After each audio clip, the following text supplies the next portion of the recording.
I should have trusted my gut. For 7 years, Lisa and I had a good life.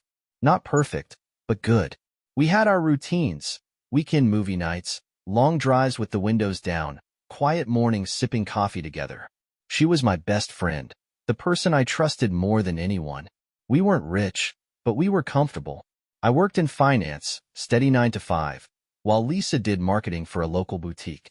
We had no kids, just a lazy dog named Tucker who spent most of his time snoring on the couch. Life was simple, easy, or at least that's what I thought. Looking back, I can't even pinpoint the exact moment things changed. Maybe it was gradual. Maybe it was always there, and I was just too blind to see it. But one day, the laughter didn't come as easily. The affection started to feel forced.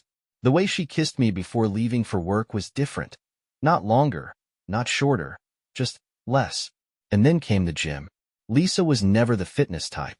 She used to roll her eyes at people who meal prepped, called weightlifting boring, and claimed she was too busy for that lifestyle. Then, out of nowhere, she became obsessed. Twice a week, Tuesdays and Thursdays, she'd head to her new self-defense class at Iron Fist MMA, coming home late, drenched in sweat, and grinning like a damn teenager. At first, I was happy for her. Thought maybe she just needed a new hobby. But little things started adding up. She never let me pick her up from the gym. She'd shower immediately when she got home, before even saying hi. And worst of all, she started locking her phone. Lisa had never been secretive with her phone. We used to share dumb memes, play Wordle together, and even swap Spotify playlists. Then one night, she set her phone on the counter, and I saw a notification pop up. Jason, I can't wait for next time. Before I could read more, she snatched the phone like a damn ninja. Oh, it's just gym stuff, she said, forcing a smile. Right, gym stuff. That's when I knew. My wife was cheating on me. I could have confronted her. I could have screamed, thrown things, kicked her out. But that would have been too easy. Lisa thought I was clueless. Fine, let's keep it that way. Because I wasn't just going to expose her. I was going to ruin her. Step 1. Gather evidence. While Lisa was out training, I got to work. I pulled our cell phone bill. Guess who was texting Jason every single night? I installed a GPS tracker on her car. Surprise, surprise. She wasn't going to the gym. She was going to a shitty motel across town. I bought too many cameras and hid them in our bedroom. For the next 2 weeks, I played the role of perfect, oblivious husband. I kissed her goodbye, wished her a good workout, and then watched her car's location ping at the same motel over and over again. And the worst part? She'd come home, look me in the eyes and lie.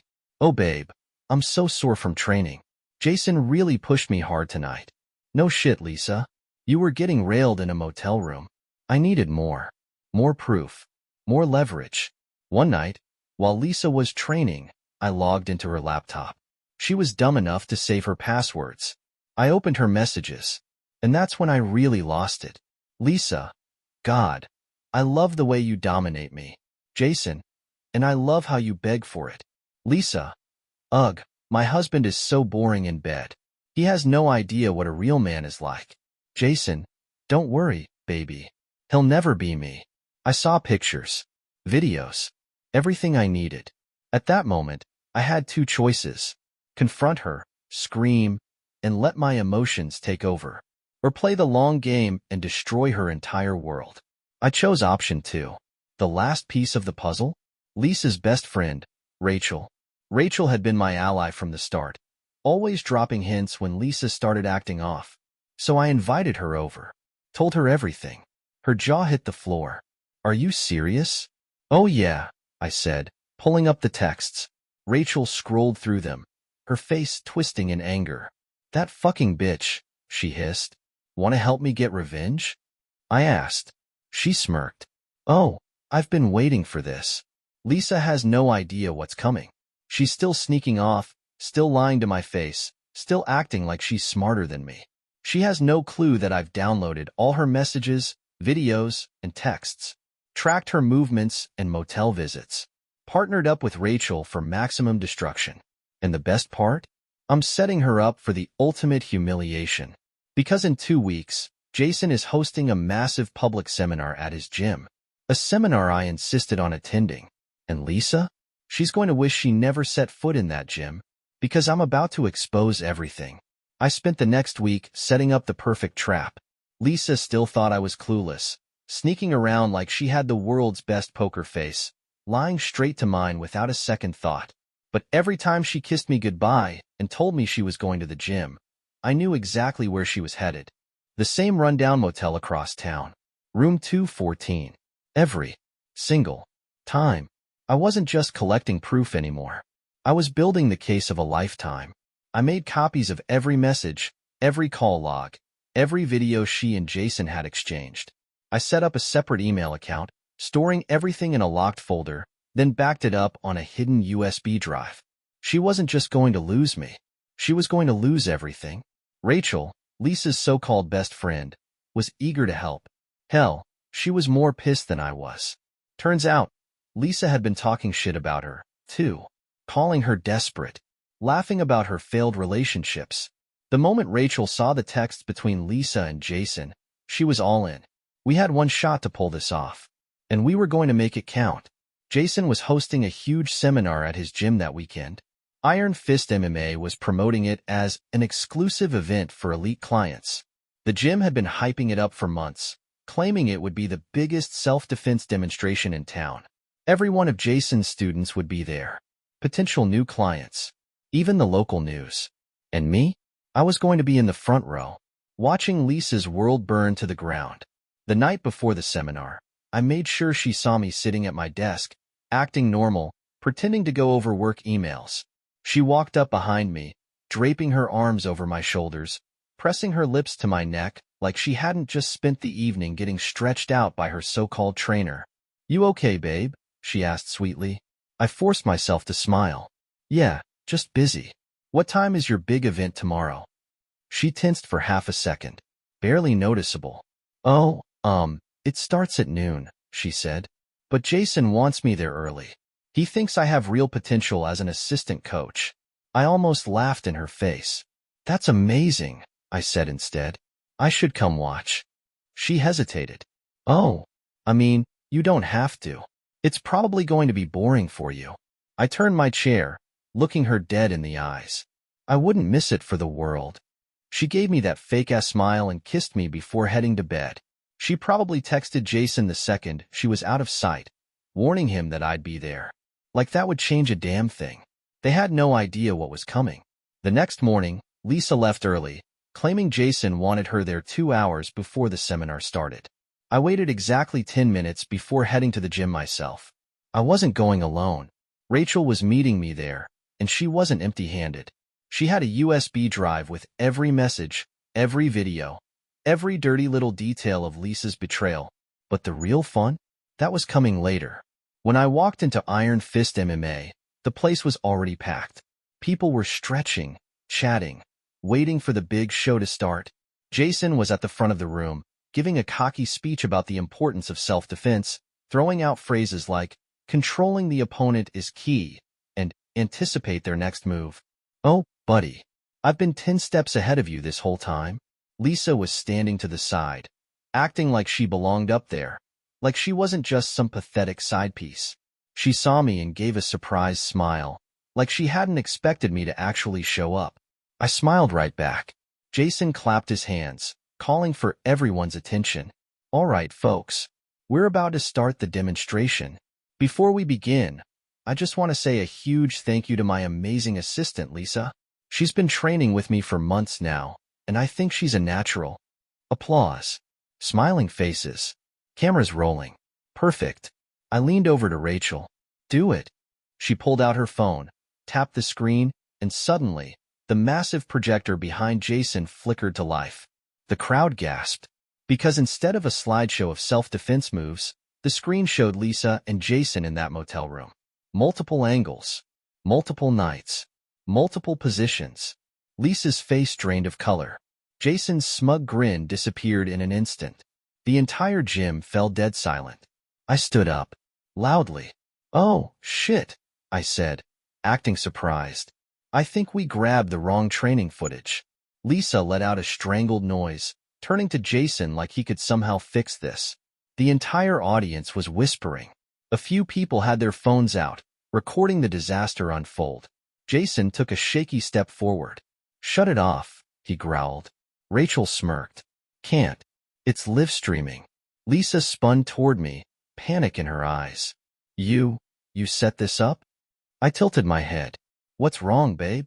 I thought you wanted to show off your training." Jason moved toward me fast, fists clenched, but I was waiting for it.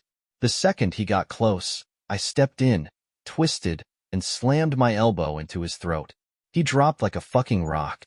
The crowd gasped again. Someone cheered.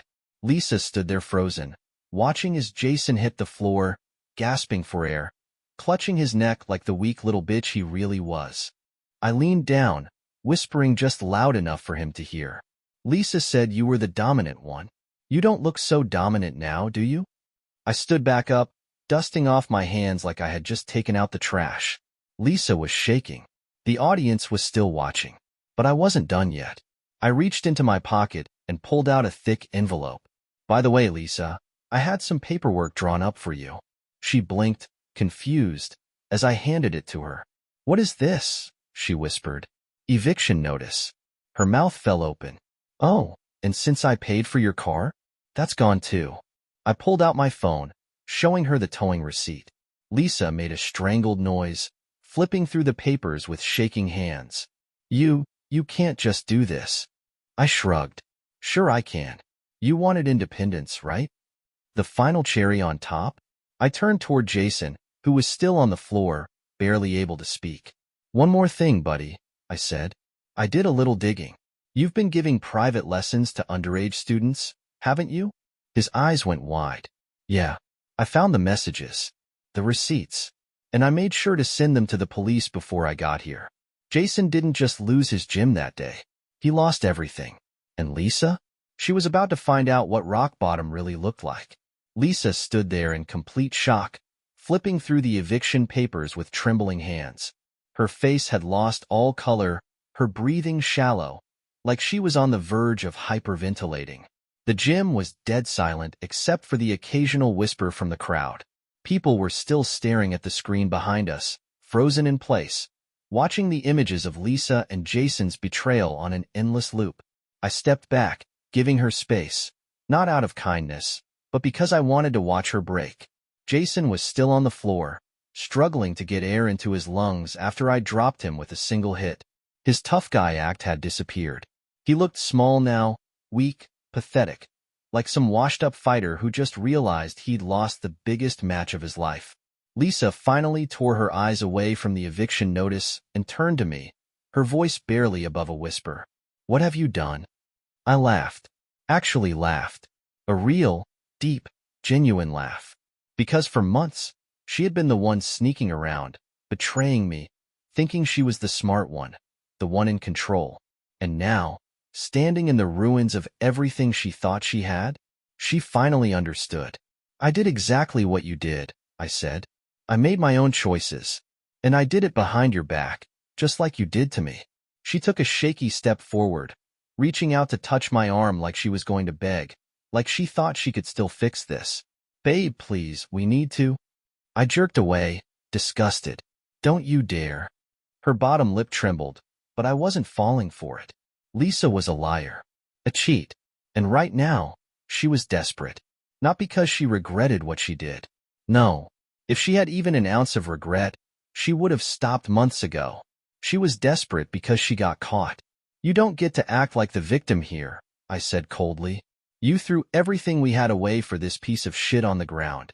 And now, you can deal with the consequences." Jason groaned from the floor, finally getting enough air to croak out a single word. Fuck you." I smirked. "Buddy, you should be thanking me. I let you have her." The crowd, still watching, still recording, burst into laughter. Lisa's face twisted with rage and humiliation. This wasn't just me tearing her down anymore. Everyone saw her for what she was. Every person in this gym, every student who trained under Jason, every potential client who had been considering signing up for lessons. They weren't looking at her with pity. They were looking at her like she was disgusting. Her reputation? Gone. Jason's business? Destroyed. I let that sink in for a second before turning to Rachel, who had been standing quietly off to the side, arms crossed, enjoying the show. "Hey, Ratch." "Yeah?" she said, still smirking. "Let's finish it." She nodded, pulled out her phone, and tapped the screen. Lisa's own voice filled the gym speakers. "Oh my God, Jason. I swear, my husband is so fucking dumb. I could screw you in our own bed and he'd still think I was at the gym." Lisa screamed. "Turn it off." Jason flinched. Even in his beaten, winded state, he knew that audio had just made things a million times worse. I watched Lisa scramble toward Rachel, trying to grab the phone from her hands, but Rachel was faster. She yanked it away, stepping back. "You don't get to silence me now," Rachel snapped. "Not after all the shit you've talked behind my back. Oh, and by the way, I sent copies of all your texts to your boss this morning." Lisa stopped cold. "What?"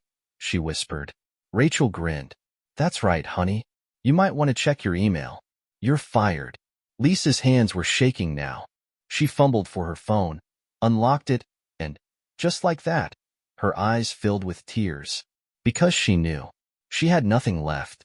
No job, no money, no husband, no place to live. And Jason, the guy she threw it all away for? He was still on the floor, not saying a word. Because he knew he was screwed too. His gym? Ruined. His reputation? Destroyed. And then, as if the universe wanted to really kick them while they were down, the front doors of the gym swung open. 3 cops walked in. The crowd parted like the Red Sea. I didn't even have to say anything. I just folded my arms and waited. "Jason Reynolds?" one of the officers called out. Jason's face went pale. What?" he stammered. The officer pulled out a folded piece of paper. "We have a warrant for your arrest. You're being charged with inappropriate relations with a minor." Lisa gasped. "Oh my God." Jason looked at me, eyes wide with pure terror. "You," he whispered. I shrugged. "Should have been more careful with your private lessons, buddy." The cops yanked him up off the floor and slapped handcuffs on his wrists. The moment they did, Lisa took a step back, away from him, like she could somehow distance herself from this mess. Too late. She was part of it. She looked at me, her whole body shaking. "Please," she whispered, voice cracking. I don't have anywhere to go." I tilted my head, pretending to think about it. "Damn, that sounds rough." She nodded quickly, hope flashing in her eyes. "It was a mistake," she said.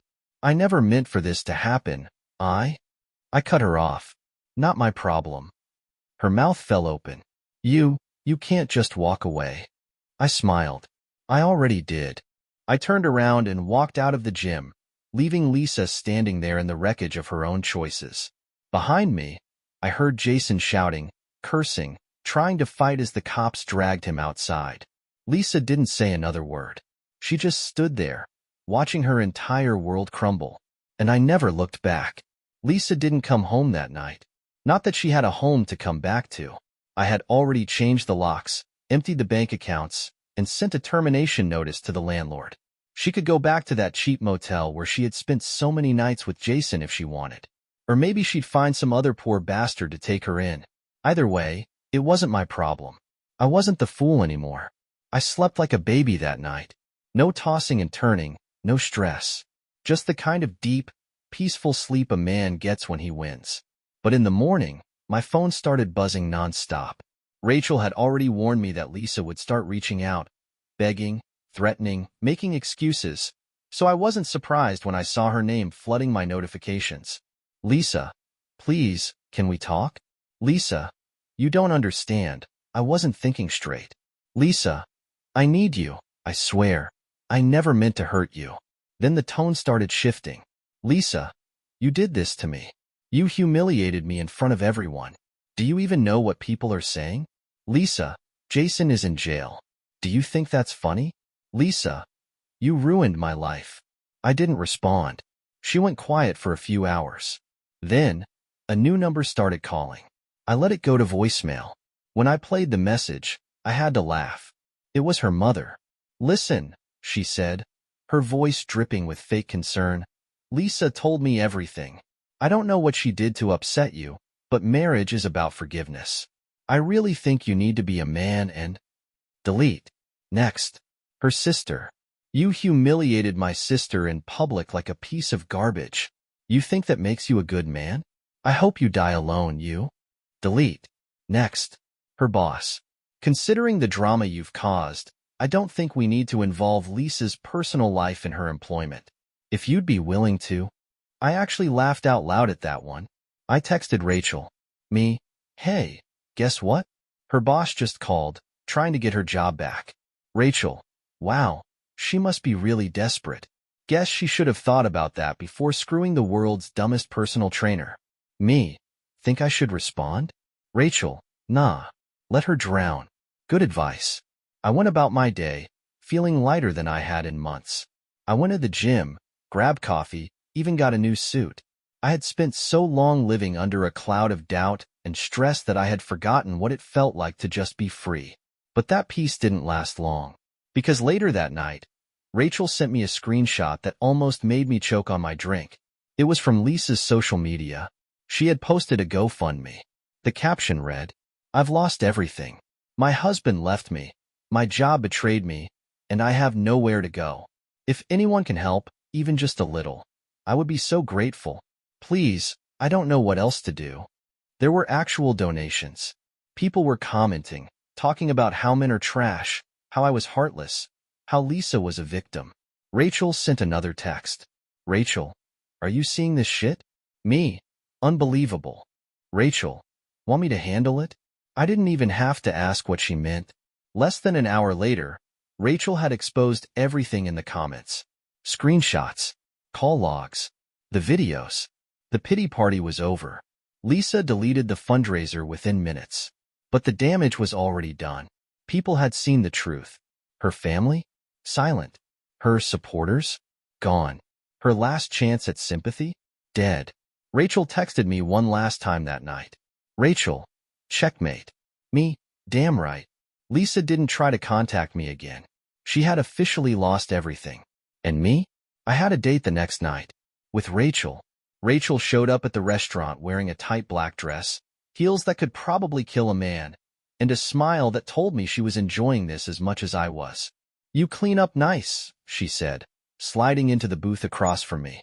You too, I said, eyeing her. But you already knew that. She smirked. Damn right. The waiter came, took our orders, and for the first time in months, I felt like I was actually living again. No stress. No paranoia. No coming home to fake kisses and bullshit lies. Just a good meal, a beautiful woman, and the satisfaction of knowing I had one. Think Lisa's figured out what rock bottom looks like yet? Rachel asked, sipping her drink. Probably, I said. She hasn't tried to contact me again, so either she finally gave up, or she found some sucker to take her in. Rachel shook her head. She'll never change. People like that? They don't learn. They just find the next person to use. She wasn't wrong. Lisa had spent our entire marriage getting away with her selfishness. It wasn't just the affair. Looking back, I realized she had been entitled from the start. She took. She lied. She used. And for years, I let her. Never again. Rachel leaned forward, lowering her voice. By the way, I got a little update on Jason. I raised an eyebrow. Oh. She grinned. Turns out, his fiancée, well, ex-fiancée, decided to press charges too.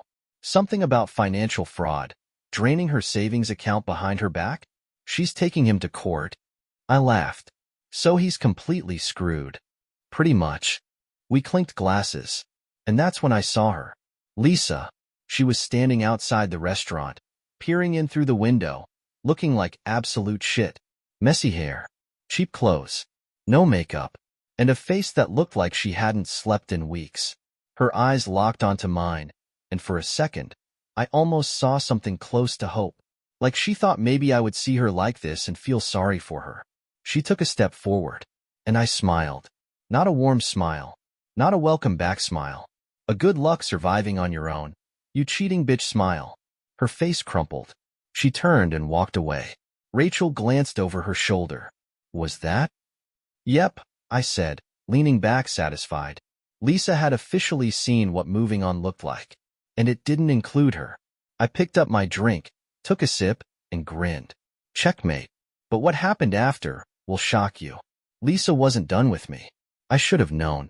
Women like her don't just accept defeat. They don't reflect, they don't grow, they don't learn.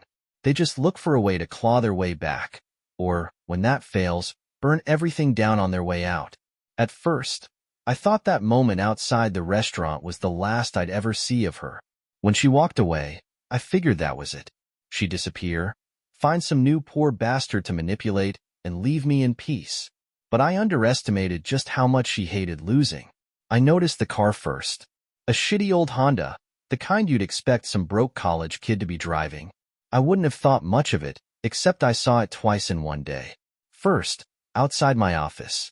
Then, parked down the street from my building that night. Then, the calls started again. Unknown numbers. Voicemails where no one spoke, just heavy breathing before hanging up. At first, I thought it was a coincidence. Then I thought maybe it was Jason's idiot friends trying to scare me. But the third night, as I was heading home from work, I saw her. Lisa, standing at the edge of my apartment complex parking lot, half hidden behind the bushes, waiting. I didn't stop, didn't acknowledge her. Just walked inside, locked my door, and pulled up the security footage from my newly installed cameras. She stayed there for over an hour, doing nothing, just watching, like some kind of fucking stalker. I called Rachel. She's following me, I said, keeping my voice low as I stared at the screen. Rachel cursed. You want me to call the cops? Not yet, I muttered. Let's see what she does.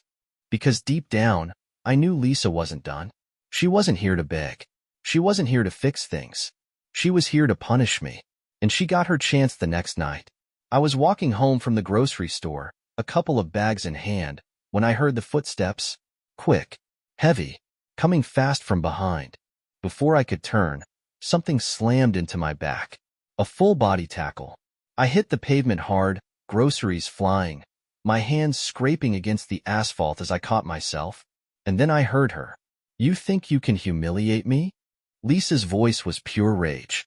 You think you can just throw me away like I'm nothing? I rolled onto my back, just in time to see her swinging something at me. A brick. Where the fuck did she get a brick? I barely dodged in time. It smashed against the pavement, missing my face by inches. Jesus Christ, Lisa. I scrambled to my feet, heart pounding. She was wild-eyed, panting, gripping the brick like she actually planned to use it again. You ruined my life, she screamed. You took everything from me. I held up my hands, backing away slowly. You did that yourself, Lisa. She lunged again. This time, I was ready. I sidestepped, grabbed her wrist, and yanked. Hard. She lost her balance, stumbling forward, dropping the brick. Before she could react, I grabbed both of her arms and pinned her against the nearest car. She was shaking. Rage. Desperation. Utter humiliation. You done? I said, voice low. She jerked against my grip, but she was weaker than me. Always had been. The only power Lisa had ever held was emotional. Manipulation. Guilt. Lies. But now? She had nothing. Her chest heaved as she glared at me. I hate you. I leaned in just a little. Just enough for her to feel the words before I said them. I don't give a shit. The moment I let her go, she staggered back, breathing hard, looking like she wanted to try again. But before she could, another voice cut through the night. Hey, Rachel. She was across the street, jogging toward us, her phone already in her hand. Lisa's head snapped toward her, and I saw it, that moment of pure panic. Because Rachel had her on camera. Lisa ran, took off down the sidewalk like a bat out of hell, disappearing into the shadows. Rachel stopped next to me, eyes wide. Holy shit, she actually attacked you? I bent down, picking up the brick. Guess she didn't like how things ended. Rachel exhaled. You calling the cops now? I looked down the street, where Lisa had vanished. She was finished. She had no job, no place to live, and now she had resorted to random acts of violence. She wasn't a threat. She was just pathetic. I shook my head. No, not worth it. Rachel nodded. Well, at least let me buy you a drink. You know, since you just survived an actual brick attack. I laughed, tossing the brick onto the sidewalk. You're on. And as we walked away, I knew one thing for sure. Lisa was gone. For good. I didn't hear from Lisa after that night. No more stalking. No more phone calls. No more psychotic outbursts in parking lots with a goddamn brick in her hands. It was like she had finally given up. Like she had finally realized that whatever power she used to have over me was gone. Rachel stayed over that night. Not in the way Lisa would have assumed, but just to make sure I wasn't looking over my shoulder every time I left my apartment. We had a few drinks, talked shit about my ex, and by the time the sun came up, I actually felt relaxed. For the first time in months, my life was mine again, and I wasn't about to waste it. A few days later, I was packing up some boxes in my apartment when Rachel called me. "She's finally done it," she said, laughter in her voice. "Done what?" I asked, putting her on speaker as I taped up a box. "Lisa's working at Smokey's Bar and Grill." I paused. "Wait, like, the place off of Main Street? The one with the terrible food and the drunk regulars?" "That's the one," Rachel said. "She's a waitress now. Saw a post about it online." I shook my head, laughing to myself. Just a few months ago, Lisa was spending my money like it was her birthright. Now she was taking drink orders for guys named Earl and Big Mike. Karma's a bitch. "Think I should stop by?" I joked. Rachel gasped. "Oh my God, yes. Do it." I thought about it. Thought about walking in there, ordering a drink, and watching the moment Lisa realized who she was serving. But then I shook my head. Nah, she's not worth the time. Lisa wasn't my problem anymore. She had her new life. A shitty apartment, a shitty job, and no one left to blame but herself. And me? I was about to start something better. I finished packing up my apartment that night. A fresh start. A new city. A new job. One where Lisa wouldn't be lurking in the shadows, waiting to take another swing at me. Rachel helped me load the last of my stuff into my car. As I closed the trunk, she leaned against the door, crossing her arms. "So, what now?" she asked. I glanced at her. "Now," I said, smirking. "I take everything Lisa swore I could never have without her, and I make it even better." Rachel smiled. "I like that." I did too. I took one last look at my old apartment, the place where everything had fallen apart. Then I got in my car, turned the key, and left it behind for good. Lisa had made her choices. Now, I was making mine, and I wasn't looking back. Dear listeners, please share your thoughts in the comments. And don't forget to subscribe to our channel. See you soon.